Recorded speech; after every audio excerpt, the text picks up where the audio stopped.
So you've got the Peax 15-degree bag, correct? I do, yeah, the Solace. Yep. And then I've got the Sitka 15-degree bag, the Hyper Down, their new one.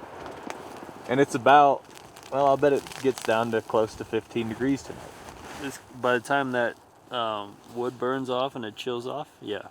Let's see how it goes. Let's see how it goes. Is a 15-degree bag adequate? We will let you guys know in the morning.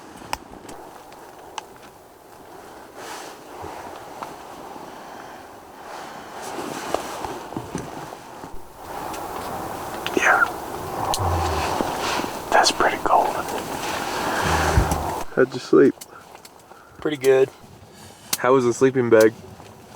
Sleeping bag was great, man. I'm telling you, this is the Solace 15 regular. I'm 5'9", 165, kind of an average guy, but I had plenty of room. Like I said, I did have some slippage, and the Solace 15 does have that added protection against water intrusion near the foot box and the head. So even though I was sometimes hitting the shelter, I wasn't too terribly worried about it. But other than that, the 15-degree bag and 11-degree weather was pretty good. Of course, I did combine it with my puffy too, so pretty sweet setup, man. I was actually quite pleased with the Sitka bag as well. I felt like it was very lofty. It looks lofty. Yeah. So, Forrest, we just got off the mountain and had these two different 15-degree sleeping bags. And we were kind of wondering, when we started looking at them, if they were actually the same bag. But obviously that's not the case. Talk me through a couple of the differences. There's a lot of similarities. A few similarities that stand out right away is that you have similar baffling orientations between the Sitka and the Peax equipment, Solace 15. You'll see some running horizontally and some lengthwise. You'll also see a similar zipper design, and both have the ability to bring your arms outside of the sleeping bag. However, the Sitka is zippered and the Peax is baffled. So I felt like, it got down to 11 degrees last night. I felt like this sleeping bag was adequate. I did get cold for the last couple hours, but I had taken off my puffy coat because it was getting a little uncomfortable. How did you feel for comfort over the night? That's a good mention. I was clean when we got to the Spike Camp location. Again, you already said the overnight lows, but admittedly what I had on for clothing was, I had my de Havilland pants on. I know you think that's funny, Animal. but I'm that much quicker and more ready in the morning. And I did have my base layer, my synthetic mid layer, and my goose down puffy jacket just for comfort and peace of mind. I did not get chilly last night, aside from down around my foot box. Again, the limit on this particular bag, the Solace 15, is 13 Fahrenheit. And we got down to, what was it, 11? Mm-hmm. So my toes with the midweight merino sock on, I did get a little chilly in the toes, admittedly. So yeah. Let's give them some weights real quick. 2.15. And I see 2.38. Both were, well, this was 850 plus fill power. This one was advertised as 900 fill power, but it's going to be about the same. Both have treated down. What I noticed when I was looking at them that stuck out to me is the reinforced fabric on the head, the hood, and the foot box of the Peax. Yeah, reinforced, and also it has additional DWR treatment to aid in water repellency there too. Right, and so that might be where some of that weight comes from. Yeah, true. It's a good mention. Other than that, in terms of function, I felt comfortable in mine. It was a little snugger fit than the Stone Glacier. Being 6 foot, it was tall enough for me. Mm-hmm. How'd you feel for comfort, movability? I'm 5'9", and this was a regular sized Solace 15. I didn't have any restriction to rolling over on my side, lying on my back, rolling over to the opposite side. Mm-hmm. I was really much no restriction whatsoever. I wish I had not slept with a down jacket on though. That arms free port with the baffling.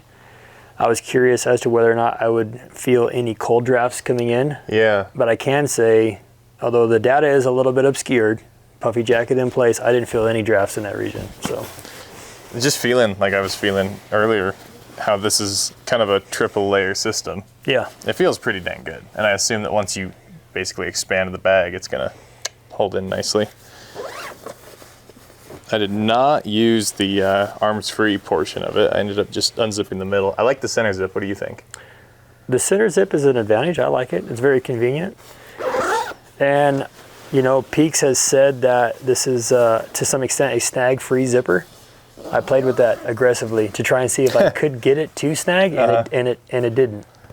I mean, we got the folks here watching the video. Just a quick demonstration there. Well, hold on. Add a little. Oh, okay. So this is where it would get for me, and I think it might have been grabbing. The baffling up near the neck? Yeah, but this one has a different neck design than that one. Let's look at that real quick. Yeah. You want to go full zip or unzip? I'm just partially unzipped, but okay. What do you mean as far as the difference? Maybe I missed it. This neck is tall. This neck is taller than any sleeping bag I've used. Yeah, you can see that extension there. That's like a good 4, possibly 5 inches. Yeah, I don't Whereas have a that long of traditional mummy bag really doesn't have that generally. What I did find, although we were on a incline, so I was sliding to the bottom of the bag, I found that I have this unzipped a bit, and my head wasn't really tight against the hood. Okay. Wasn't as bad of a thing as I would have guessed. I actually kind of liked having this small little hole for my mouth, and then I cinched the hood up tight, and like my cheeks weren't getting cold. But the last thing I can think of to mention is that both of these bags have an option to basically stand up in it and use it as a vest. So the bottom, the tail kind of tucks up in and you stick your arms out. One difference between these two is I know the Peax bag has 2 zippers down low, so you can make an opening and you can actually move that opening up. Whereas the Sitka bag, you can only start from the bottom.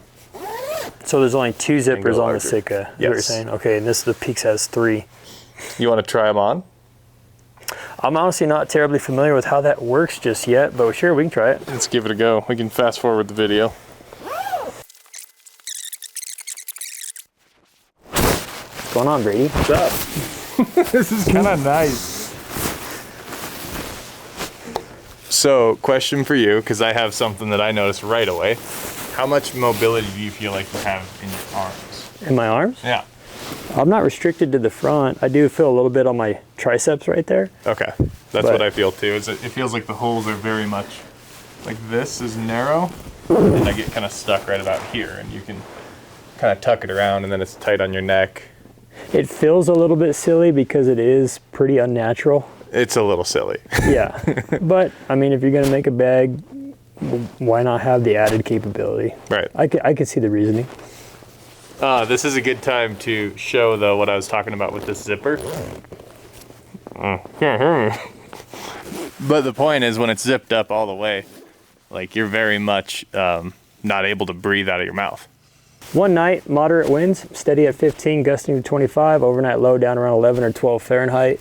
It was a legitimate look at these products, but I think they're pretty similar, honestly, in a lot of ways. I would agree. This one's $100 more, though. Ooh, that's a factor. I do think it has a little more loft. And it might, but this one has but more. Just barely. This one has increased water repellency in the footbox in the head. Right. That's a big deal for me when I'm using a single wall shelter that's inevitably going to have some condensation at times. I'd take those extra couple ounces for that. I would. So, anyways, take it for what it is, guys. We do sell the Peax bag on our website right now, right? It's up? Yep, it's available. Okay. So go check it out at gearful.com.